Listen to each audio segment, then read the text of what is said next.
Hello, I'm Jason Jackson and welcome to the farm. Today I want to do a few little tips for the Southland Organics Poultry Biosecurity YouTube channel. Today I'm going to be talking about water pressure. It's something that every grower needs to pay attention to.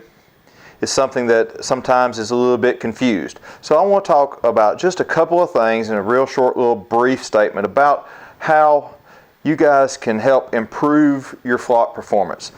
The absolute best way to add weight to your birds is going to be providing good, clean water in an adequate amount for the birds. But that's a struggle. We always have to be making sure that we don't have too much pressure so that we don't soak our floors and ruin our litter quality, because litter quality equates to performance as well. So it's a balancing act. It's a juggling act that you as a grower have to constantly be working on. Now today I want to talk about two different things. There are really two different types of pressures that we have to deal with as growers.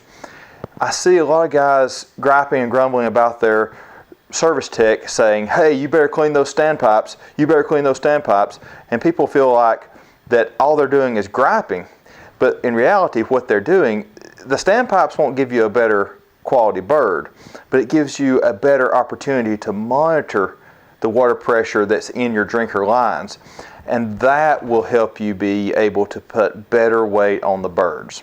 Now, like I said, I want to talk about the two different water pressures that we have to deal with. Number one, the water coming into the house in your control room is very important. Almost all regulators are designed to operate in a specific range. Normally that's somewhere between 20 and 35 PSI.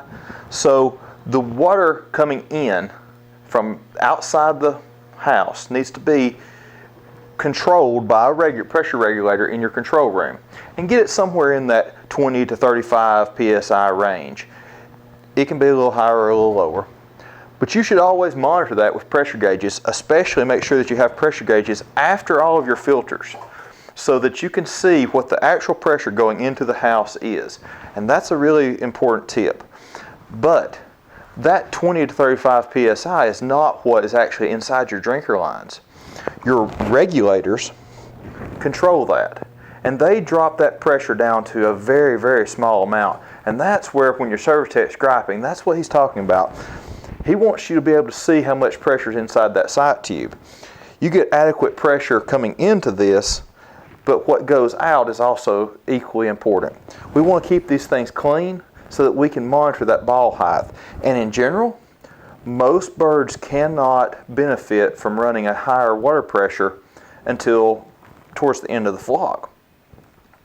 Most studies show that if you bump it up too quickly, you are just doing more damage than you're doing good.